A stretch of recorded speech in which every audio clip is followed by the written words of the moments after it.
Now.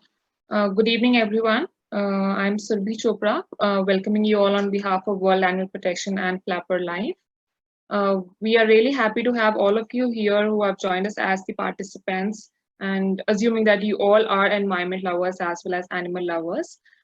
We would like to just start the session by introducing some great speakers that we have today, and they would like to share their views, what they have on environment as well as for the animal welfare. So I would request Mr. Gajendra Kumar Sharma from World Animal Protection. He's the country director for World Animal Protection India. So handing over to Gajendra. Thank you, Surbi. So welcome everyone. As Surbi mentioned, that we are actually going to talk today about World Environment Day, and I would also like to thank Jinal for joining us today to share her views from the perspective of a travel company and in a corporate sector. So as World Animal Protection is an international animal welfare organization working to protect animals around the world. Currently, we focus mainly on two areas of work, which is directly work to protect animals by transforming the system in which they are facing suffering on almost on daily basis. So our mission is to move the world to protect animals so animals can live free from suffering and cruelty. And I think today is a perfect occasion when we must really think about protecting animals and their habitat.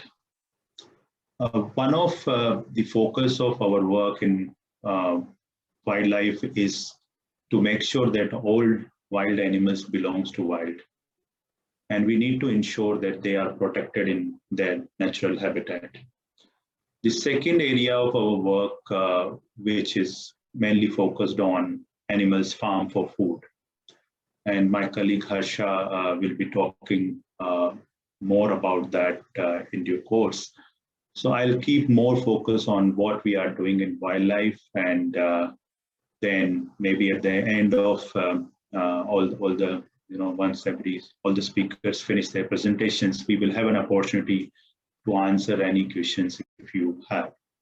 So World Animal Protection has been working on wildlife issues which range from a different aspect within the wildlife exploitation. And that includes wildlife use for entertainment, mainly as a tourist attraction for people who travel a different part of the world. Wildlife's use for various traditional medicines in different part of the world. And our campaign on that particular area is focused on wildlife, not medicine. And the campaign which we are currently focusing in India is basically wildlife, not entertainer. So what we really do as part of this campaign is basically wherever the wild animals are used for any entertainment activities like elephant rides. I'm sure most of you must have seen in places like Amer Fort in Jaipur, Rajasthan, and other places across the country. And often we don't really realize as an individual that when we go and experience these different entertainment activities which involve wildlife, some of the people feel that they are doing it because they love animals. And some feel that it's okay to use wild animals for our benefit. Some people feel that it is the right of human beings to use wild animals. Some have this belief that animals have better care and better treatment in captivity.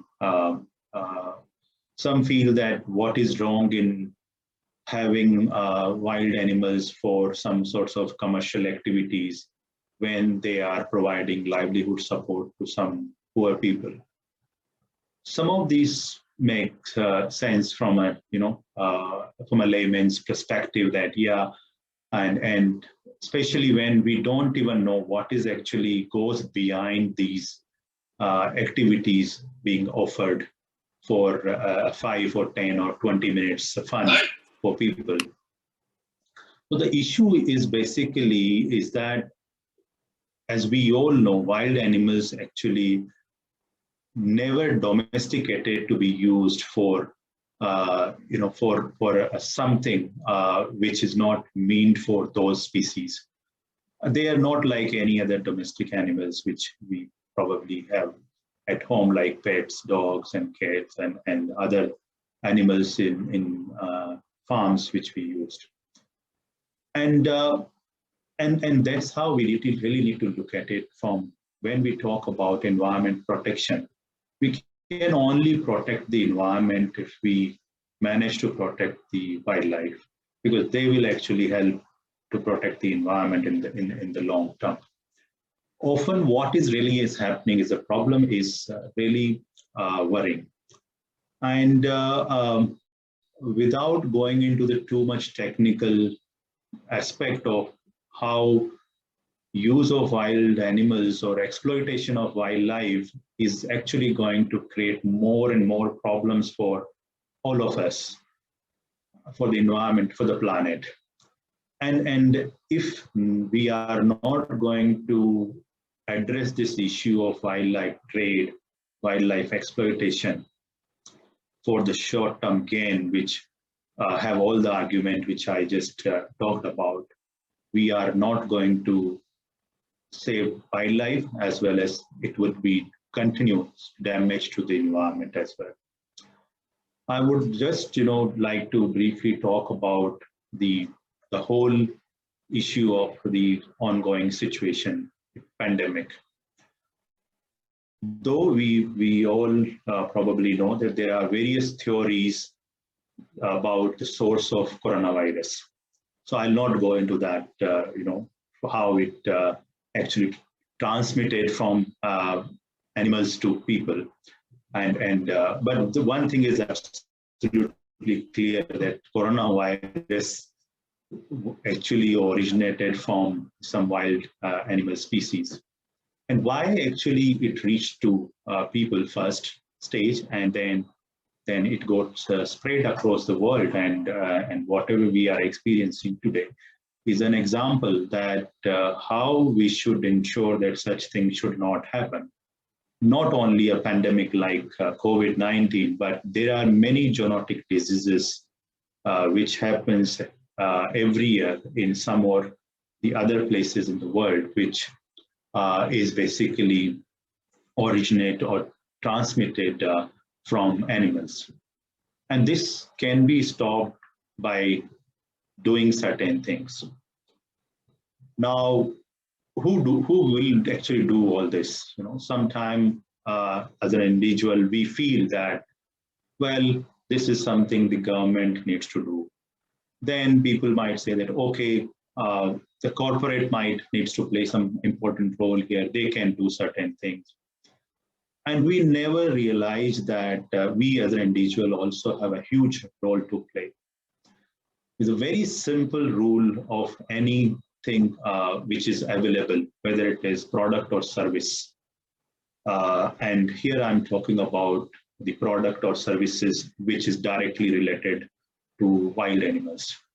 So whether elephant rides available, whether we go to zoos and see animals in cages, whether we go in national park and experience elephant ride there, though it might be argued that it's a natural environment, so what is wrong? But we are still riding an elephant, and how we as an individual will feel if somebody ride on our back, and how long actually you can actually afford that one. So the point is, as long as the demand is there, somebody will be there to supply that product or service. And that's where I think individuals like us have a very, very important role to play. And that role may be a very simple thing, that you stop demanding things which you feel is not right. And wherever you feel that wild animals are used for some activities, or maybe a product, or maybe some species is available in the market these days. In some places, you will easily find that some of the exotic species of wildlife can be easily procured as a pet. So exotic pet is it's a new trend. Sometimes it's a domestic species, but there are non-native species is generally treated very differently when it comes to the legal protection to most of the wild animals allowed in our country particularly. So I think one very simple thing on this day of Environment Day, if we feel that yes, I want to do or contribute something about environment, I want to contribute in stopping wildlife exploitation, or on the larger welfare of the planet Earth. I think one thing we can certainly take a pledge today, that we will, or I will not experience or use any product which is directly or indirectly sourced through certain practices, or which encourage wildlife trade or exploitation. This is one of the simple thing I think each and every one of us can do. And it is not just the things needs to be stopped to an individual level. I think most of us who are attending today, because they are attending because they have the interest in the subject and they want to know what we are going to talk about. And I'm sure all of you have a very good network, which is your social media, and there are your official networks, personal networks, and all that. So if you just share some of the things, like as I said, taking a pledge that I will not use any product which is sourced from wildlife, or any services or any entertainment activities where wildlife or wild animals being exploited. I think we can certainly make a huge difference.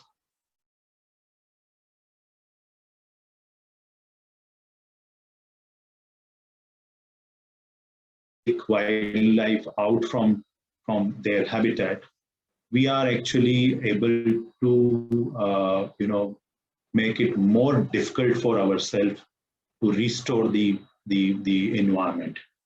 And as you know, that this year's theme of Environment Day is the environment restoration, and restoration can be done in multiple ways. But as an organization, we at World Animal Protection, since our focus is on protecting animals, I believe there is a huge area and scope for all of us to think about how we can contribute in animal protection movement, how we can be part of this animal protection movement as an individual, but those who represent or part of or some businesses actually have the huge responsibility and I think resources as well to contribute in this area. We look at it, who actually have the biggest advantage, or as well as opportunity to contribute. And we feel that business and the corporate sector is one of the stakeholder who can actually certainly make huge differences. So if your business is directly related to anything in which you might be offering some product or services. So for example, if you are in a business of tourism, and if you are offering your customers something like elephant rides as part of the tourist the holiday packages or whatever travel packages you are offering them, then you are actually directly promoting demand for such exploitation. And as I said, the demand, as long as demand is there, supply is going to be there, whether it is legal or illegal. So one of the things like companies who are in the business of tourism can do is that they can stop offering such services or such product which involves wildlife exploitation. If you are in the business of some other associated products or services which directly or indirectly have some role of animals, it may be wildlife or other as well, then you can think that how you will ensure that there is no wildlife exploitation, there is no animal cruelty is taking place in your entire supply chain or in your entire business structure. And I think by adopting some animal welfare friendly policies as an ethical principle of your business can actually position your company and your brand at a unique level.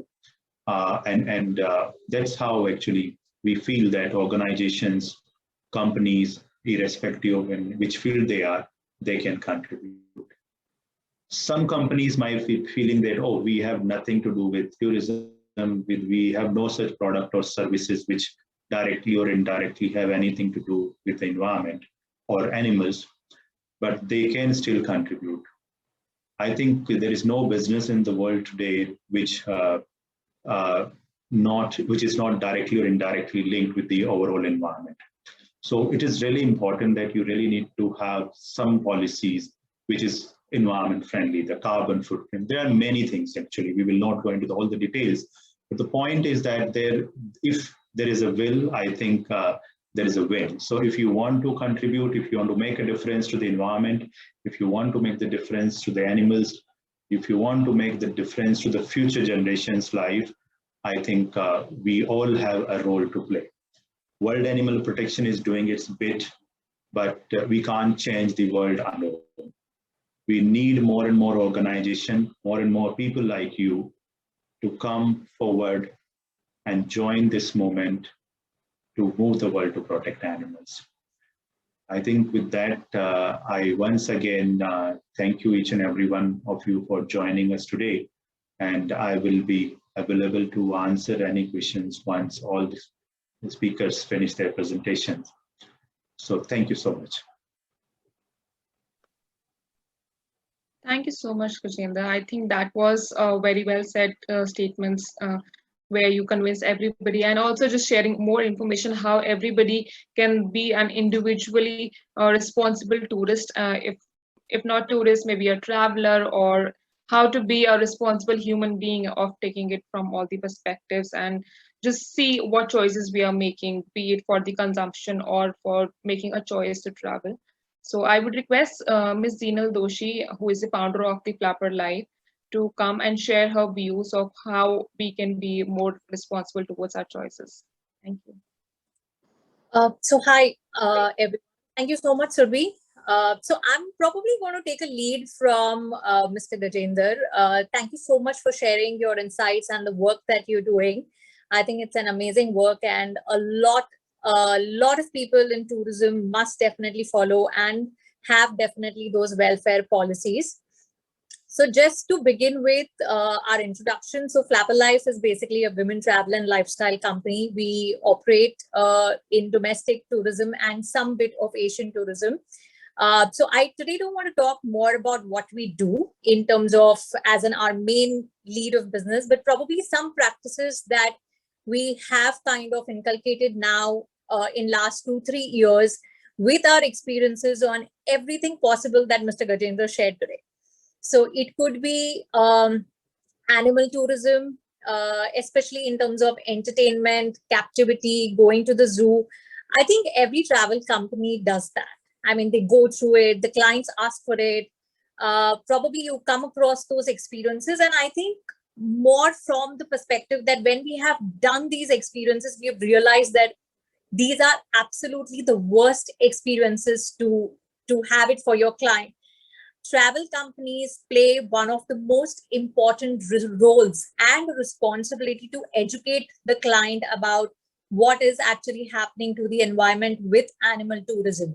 So we have taken a practice and we have had a policy, and we've pledged happily with animal protection team that we are not going to be doing any kind of animal entertainment activity in any of our trips, purely because we've experienced it, we've seen it. It's terrible. I'm going to share one of our experiences, especially about the elephant safari in Meghalaya. This is, we have happily gone there.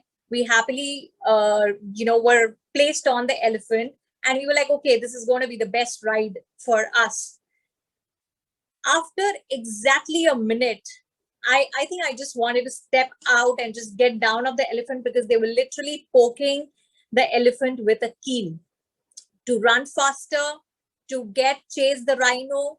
The elephant was, I'm very sure, must be in so much pain that, we are actually wanting an entertainment at somebody else's health, somebody else's life's cost. And I don't think we have a right to.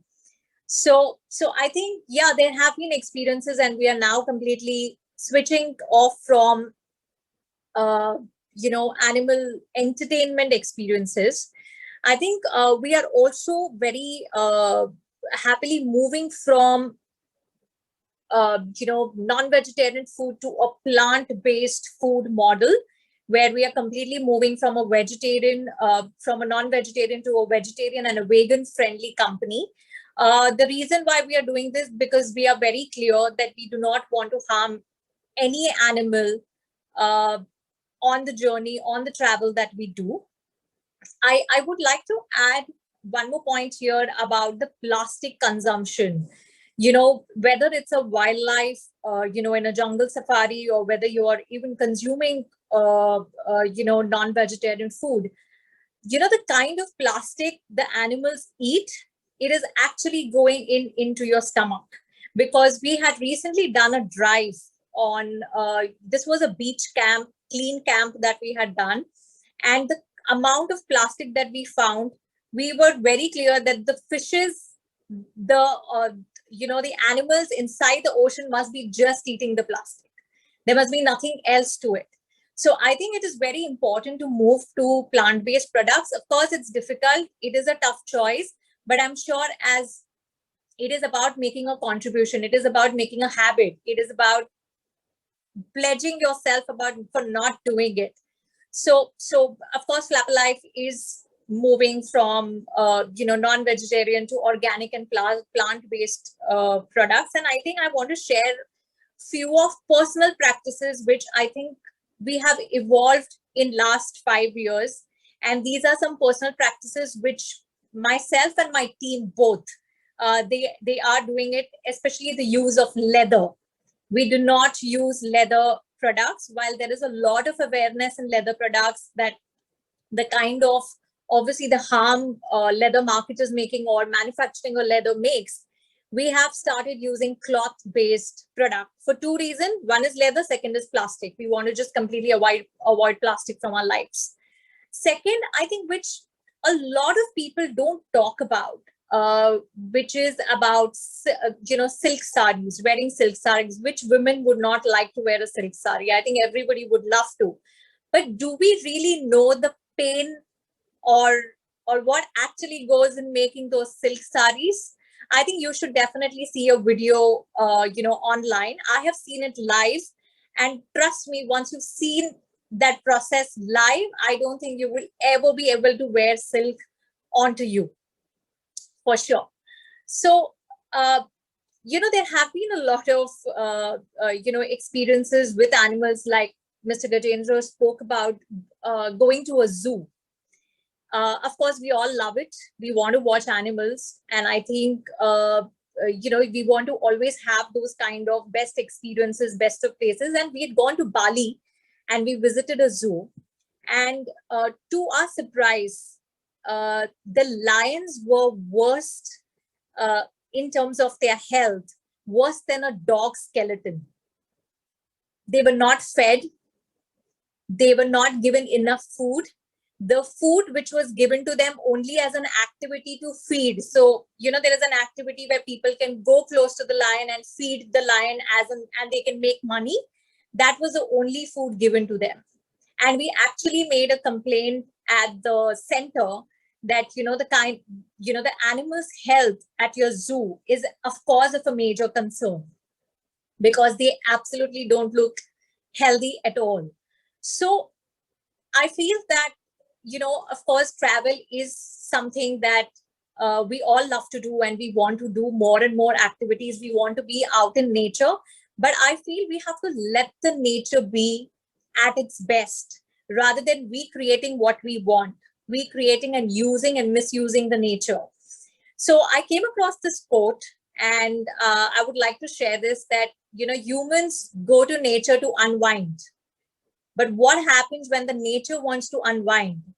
Where does it go? I mean, there is no way for the nature to go anywhere, right? I mean, it's spoiled completely. And coming from a responsible travel company perspective, I feel that travel companies, because they have a direct connect to the end users, which is the customers, I think we carry more responsibilities in terms of educating and creating the awareness of what is right and what is the best fit for the environment. I think it is best to see the environment the way the nature has been created for us. The best way to watch wildlife is to go in wildlife and watch it, of course, with definitely not doing the elephant rides and watching them, but in the right manner, which is it's supposed to be. So I would like to thank Animal Protection India for collaborating with us, and of course writing to us to take this pledge, because we are very happy to take this pledge and we want to contribute more towards animal tourism. And I feel that for any contribution, the first comes as awareness, and we take the responsibility of making more and more people aware about what actually happens to the environment and the animals. So thank you so much, everyone. Will be happy to take questions if any. Thank you so much, Zeenal. Just as a reminder, so we'll be taking up all the questions at the end of the session once we are done with the next speaker. And anybody having any questions, feel free to add any in the comment section, and we'll be taking it up after maybe 10 minutes or 15 minutes. So yeah, thank you so much for sharing your experiences. It was wonderful to know how you have taken a stand for animals and for the environment too, and how we all need to be self-aware of taking any step further. So thanks once again. And now I would like to invite Ms. Harsha Doria, who is also working for World Animal Protection, specifically for animals in farming. And she will be talking about more in detail how we can be more responsible towards our eating habits. Harsha? Over to you. Thank you so much, Sylvie, for your kind introduction. And it is amazing to hear what Zeenal has shared from her own experiences. And I think people must be very encouraged to know what exactly happened behind your screens and behind your enjoyment. So I'm Harsha Doria, working for Animals in Farming at our India office. And I just want to ask, Sylvie, are you screen sharing the presentation? Okay, great. And I have been working for animals in every possible manner related to animal conservation, animal protection, and then I joined World Animal Protection India in 2018 to move the world towards better protection, and move towards the world animal welfare. I work with government, public institutions, and various animals organizations to build a better world for the farm animals. Next slide, please. Thank you, Surbhi. So, as you can see, do you know that the Earth has lost at least 60% of its wildlife in the last half a century? But its livestock population, the production from animals has tripled since starting of this era. So, the global food system is the biggest driver of destruction of the natural world, and shift to a predominantly plant-based diet is crucial in halting this damage. The current intensive farming system are a hurdle towards the better ecosystem and a rich biodiversity. And one more fact I would like to share is that animal farming occupies 60% of the agriculture land globally. This is such a big thing that apart from whatever land we have, the 60% of agriculture land is going to the animal production.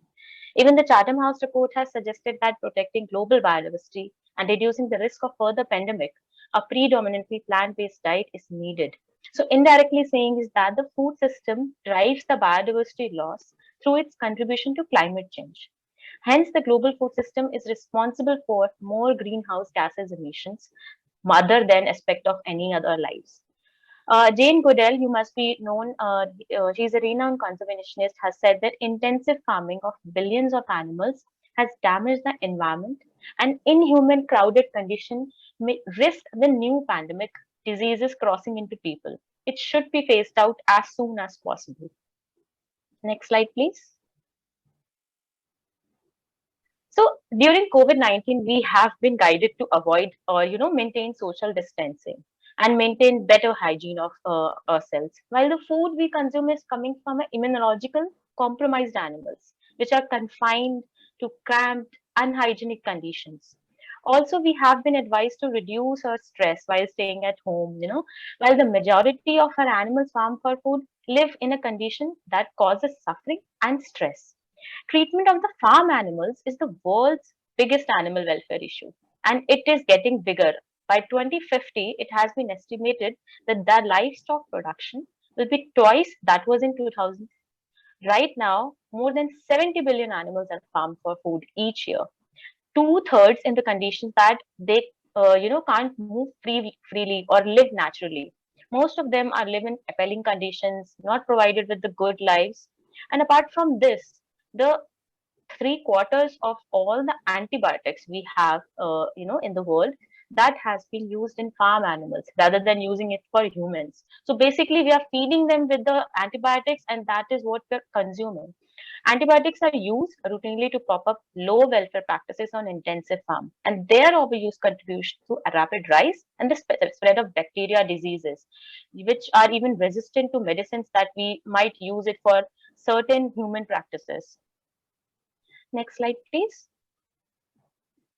So what do we do? I just want to take a tour. What exactly World Animal Protection do for the farming campaign? We move governments and global bodies to improve regulations to protect animals. We influence debates that can shape the future of world farming. We even partner with food businesses to encourage, so that they can change the way they work and they can protect animals. We advise them to implement high welfare system in their farms, that is healthier animals raised in sheds with more space, natural light, and stimulating features such as perches and hay bales. We also work with farmers in demonstrating the practical and affordable ways to protect them. This is the same manner which I just described for the corporate. So that is, animals are living in a more natural environment. We even encourage people to reduce their meat consumption and choose food products that come from a higher welfare standards, or they can move towards the plant-based diets. Next slide, please. So these are our campaigns that we have worked in past and working currently. So we want to develop a sustainable food system by increasing the demand of plant-based foods, reducing the reliance on farmed animals, and make higher welfare production system. Again, more space, fewer antibiotics, healthier growth, more natural environments, and those kind of food will be feasible for planet, people, and human as well. We can transform our food system to be more sustainable, kinder to animals, and significantly improve the overall health of animals and humans altogether. Next slide, please. So we have discussed what do we do, but what can you do? All you have to do is rethink about your choices. By making your voices heard, supporting high welfare production systems, demanding stronger regulations of antibiotics in farming, holding the companies responsible or accountable, and eating more plant-based foods, we can continue to push for policies that protect animals, people, and planet. So if we can see on the screen that these are the ways how you can do it, buy less, choose wisely, and you should ask questions and be vocal about the issues. If you start doing these things, then we can create a better world. Next slide, please. So let's talk about why moving from animal protein to plant protein is the need of the hour. Food has rightly become a key talking point in conversations around sustainability with animal protein due to livestock industry heavy demand, for crops, water, energy, and land. Companies and government are starting to join civil society in acknowledging that we can't have a sustainable future without addressing the current unsustainability of diets around the world. Considering the recent pandemic only of COVID-19, people are becoming more health conscious, bringing a change in their food habits. They frequently visit gyms, seek advice from nutritionists, and take better care of their health. The changing demands from currently changing food habits are giving a new direction towards sustainable businesses. Studies have shown that people who eat more meals rich in vegetables and plant proteins like beans and lentils, they have a lower risk of heart disease and cancer, and even live longer, healthier lives rather than having the meat-heavy diets. I also want to talk about One Health concept. So, One Health is an approach that recognizes the health of people, is closely connected to the health of animals and the shared environment. One Health is not a very new topic, but it has become more important in recent years. And specifically, COVID-19 pandemic is there. This is because many factors have changed interaction between people, animals, plants, and our environment. Human populations are increasing, living in with direct contact with domestic as well as the wild animals. Close contact with animals and their environment provides more opportunities for diseases to pass between animals and people. The earth has even experienced different changes in climate and land use, such as deforestation and intensive farming practices. Disruption in environmental conditions and habitats can provide new opportunities for disease to pass on to the animals. The movement of people, animals, and animal products has increased from international travel and trade. As a result, diseases get spread quickly across the borders around the globe. So we here in the One Health is about talking about human health, animal health, and of course the environment health. We have seen that about 3 billion human cases of illness and millions of deaths occur from every zoonosis. Zoonosis are the diseases which happen due to pass on from a bacteria or fungi or any kind of microbes. And even in COVID, we have seen that there have been more than 3 billion deaths. So what do we need? Right now, we need a sustainable food system in which we can protect our wildlife habitat, we can protect the welfare of animals in the food system and move towards a better world. Next slide, please. So I just want to quickly go through what this diagram talks about. So biodiversity contributes to good health and well-being, and we must protect the biodiversity. It is not only providing us just clean water, food, and energy, but also reduces the impact from the disasters, pollution, and prevent us from the risk of infectious diseases emergence. It acts as a core of a healthy one welfare or a one health. The health of animals, people, and plants and environment is all interconnected. It is an integrated approach that recognizes this fundamental relationship and ensure that specialists in multiple sectors work together to tackle the health threats to all these sectors, animals, humans, and plants. So we must build back better towards one health and sustainable food system, save our animals and people from various types of diseases and cruelty by adopting high welfare system, eating less meat and more plant-based food, less use of antibiotics, and hence reducing the chance of another pandemic like AMR, which is antimicrobial resistance. Next slide, please. Yeah. So what do we have to do? So let's move towards the food revolution by eating less animal protein and more plant-based food protein for the animals, people health, and planet. So we have an ongoing pledge going on for this Eat Less Meat. I'll be sharing the link in the chat. I'll be happy if you can sign it up and share it among us network. Thank you so much. Thank you so much, Harsha. I think that was a wonderful presentation that you shared with all of us. And yeah, I am sure after listening to all three of our speakers, you must be having some questions in your mind, or maybe you would like to share any of your experiences or your views. What do you think about being more responsible and making wiser choices? So please feel free to share your feedback or your questions in the chat section, and we'll be taking it up.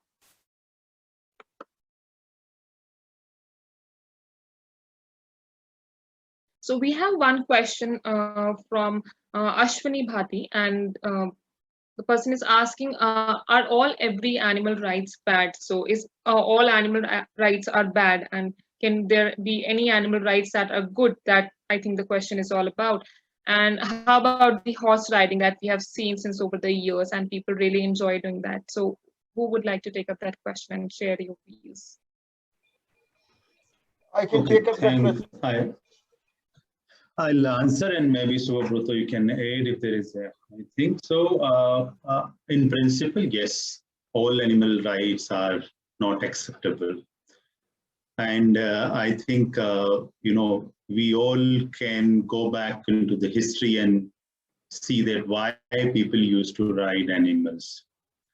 The one reason was because there was not much other transport options available. And now I think we have many other, alternative options. So just for the fun or an experience, we should not unnecessarily torture these animals. So though since our focus and what I talked about is majorly on wild animals, because that's how the program is currently focused.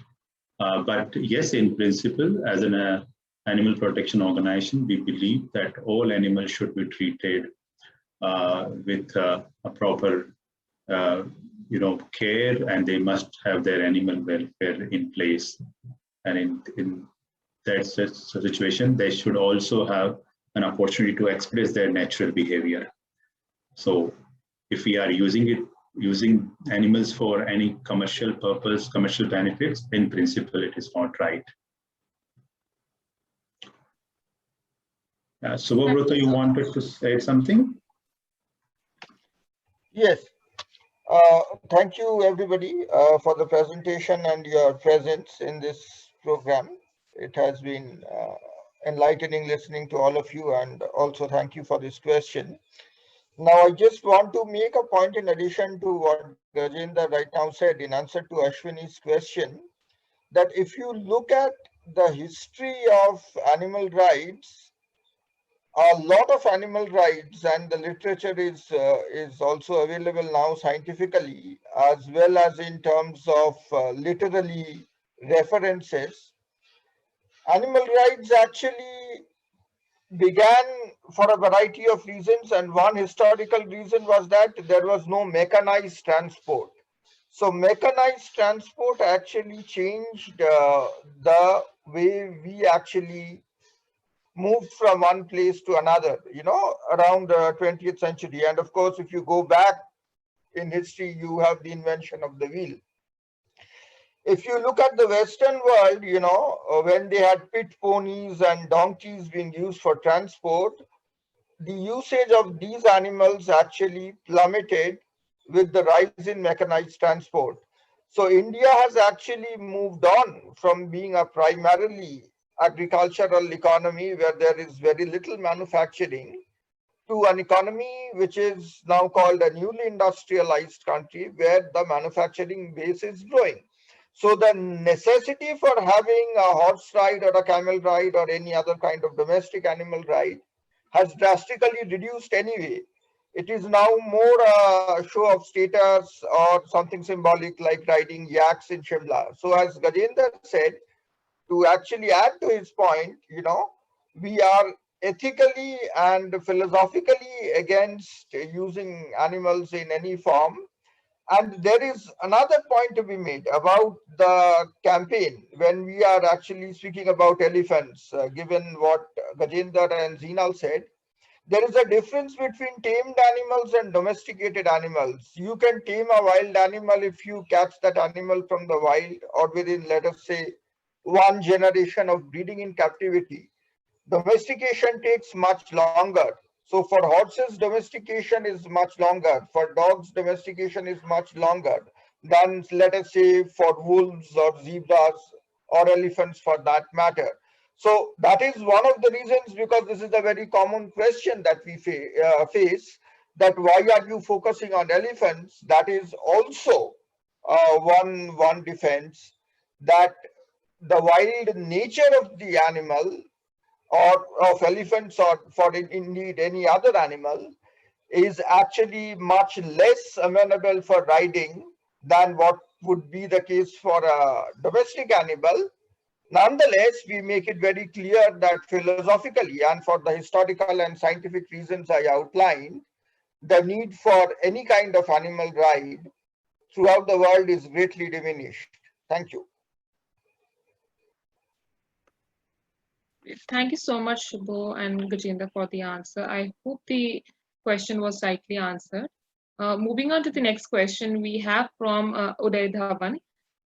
Is the government already doing enough in terms of the curbing wildlife trade? And what more can be done in terms of any regulations? So, who would like to take up that question?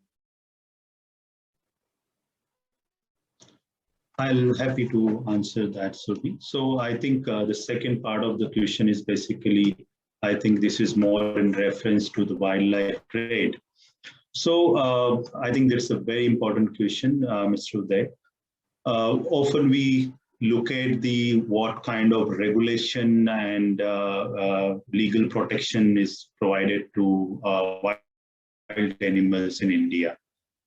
So if we compare our wildlife protection laws in country in comparison to most of other even developed countries, we have one of the best wildlife protection laws in place in our country.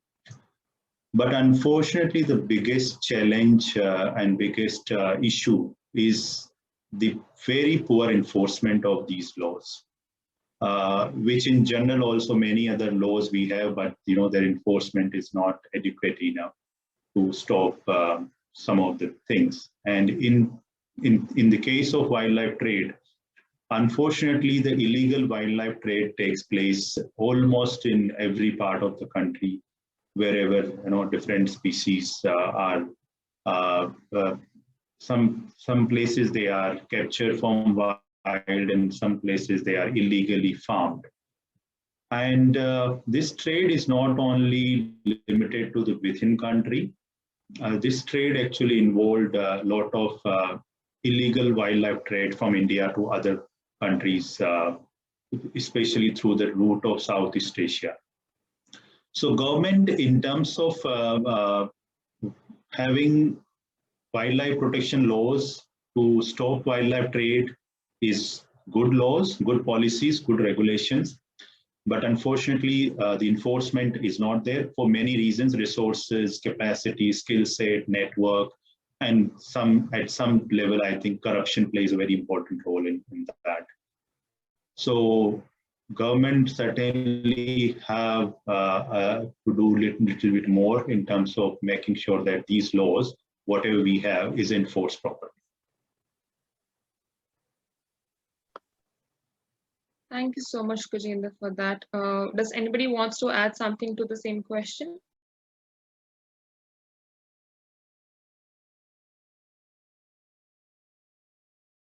Okay, thank you so much. I think the answer is well taken by the person who asked the question. So yes, are there any other questions from any of the participants who are present, or maybe anybody would like to share their views or any of your experiencing or any work that you might be doing on your individual part for helping the environment or the wild animals or even farm animals? Any new choices you might have taken in the last few years? It would be really influential to hear about that as well.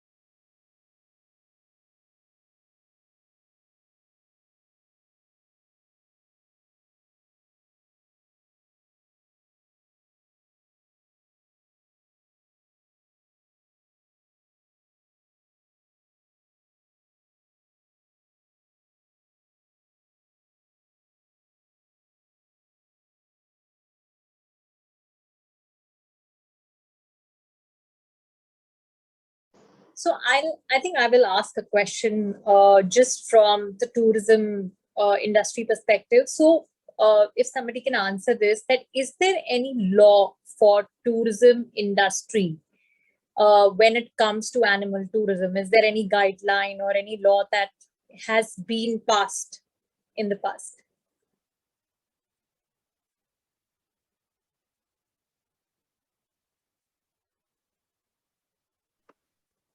Gajendra or Shubhapruta, would you like to take this one? I couldn't hear the question properly. Can you please repeat? Sorry. Sure. So my question is that is there any guideline or any law passed for travel companies or anyone in tourism industry when it comes to animal tourism? Okay.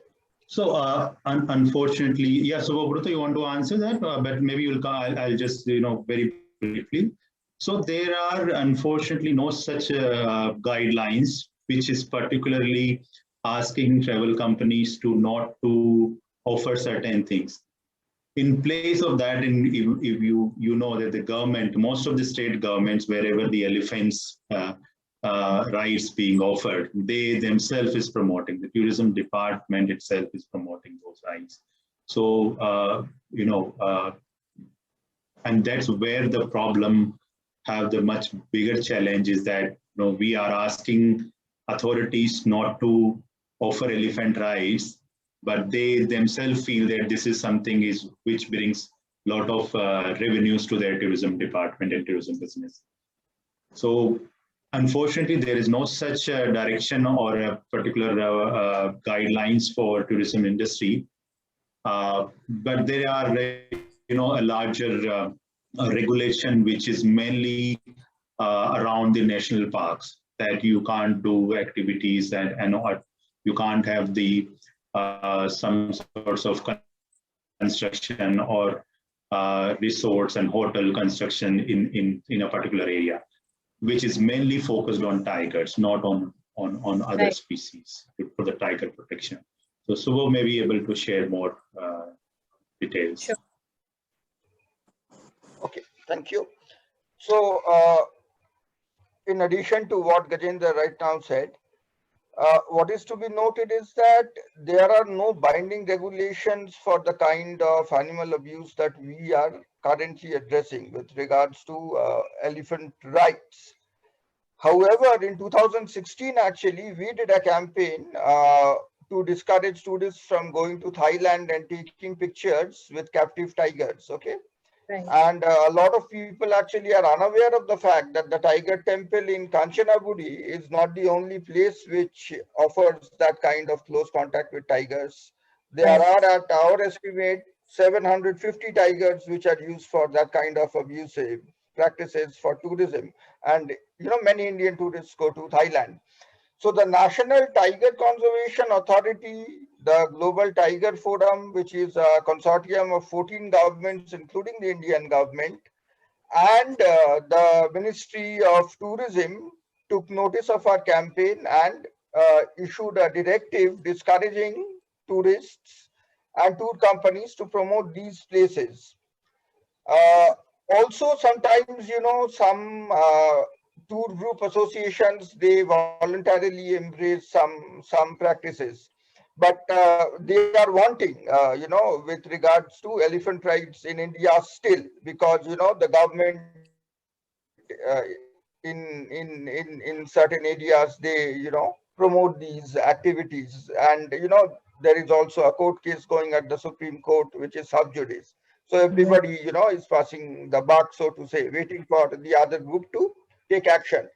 However, there is a very bright sign of hope. In England, very recently, at the behest of Mrs. Carrie Simons, Mr. Boris Johnson's spouse, the Prime Minister's spouse, they have taken a conscious decision to probably pass a law which will penalize tourist companies for promoting elephant rights across the world, which will include India. So if you are actually an outbound tourist from England and you have come by a tourist company which is based in England and which is offering you an elephant ride in Amer Fort, then that company and you, maybe as an individual, you are likely to be penalized. And this is something which we are actually trying to take into account in our corporate engagement. And this is something which we are telling to companies in India also, that Right. why don't you stay ahead of the game and take a voluntary step and avoid this legal trouble. So I hope that answers your question, Zinal. Absolutely. I think, it would be great if there are some guidelines so that, even the travel companies can, start taking responsibility. They would know where to draw the line, where to actually what kind of an education give it to the clients also, because when it comes to customers, it gets at times a little difficult, but yeah, a guideline would always help. But yeah, it definitely answers my question, so thank you so much, Mr. Ghosh.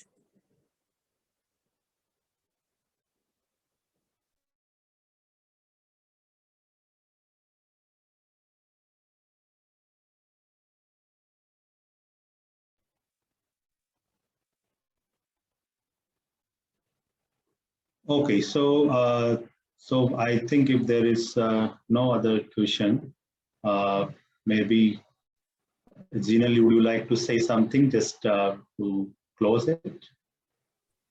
Sure. So, firstly, thank you so much, everyone, for joining us. I think we need more and more hands for this cause, because this is definitely for a larger cause. It's not only about talking, about animals, but it's overall environment. And the last 1.5 year has actually shown us what it actually means to us. So, take your step, whatever you feel comfortable, but take that step forward in terms of doing a value addition to the environment. And we need more and more awareness onto it. So I would urge whoever in tourism industry is, just take that one step forward towards the environment and make the environment happy. And thank you for joining us today. Thank you so much, Jinal. I think it was really good to have this discussion today, which is some really interesting questions. And thank you, Jinal, for sharing as a company what you are doing, and I'm sure that will inspire other companies and other friends who all are here to really think about what they can do in their individual capacity and their institutional capacities as well. So I, on behalf of World Animal Protection, thank you each and every one of you for taking time out on this Saturday afternoon to join us in this webinar. I would also like to thank my colleague Harsha for presenting about our work in terms of how we are working to transform the food system. There's a very interesting area of work which has much larger consequences and a direct link with the environment as well. I would also like to thank Subhobroto for providing technical guidance and responding to some of the questions here. And last but not the least, Surbhi and Amita, who actually both work to make sure that technically it all works, and Surbhi took the responsibility to facilitate the discussion. So once again, thank you so much for your time, and I hope we will be able to share more information on regular basis with all of you. And once again, I request of each and every one of you to think about it, how as an individual you can support and contribute in this moment of animal protection. Thank you. Take care. Thank you. Thank you so much. Thanks, everyone. Bye. Take care. Everybody.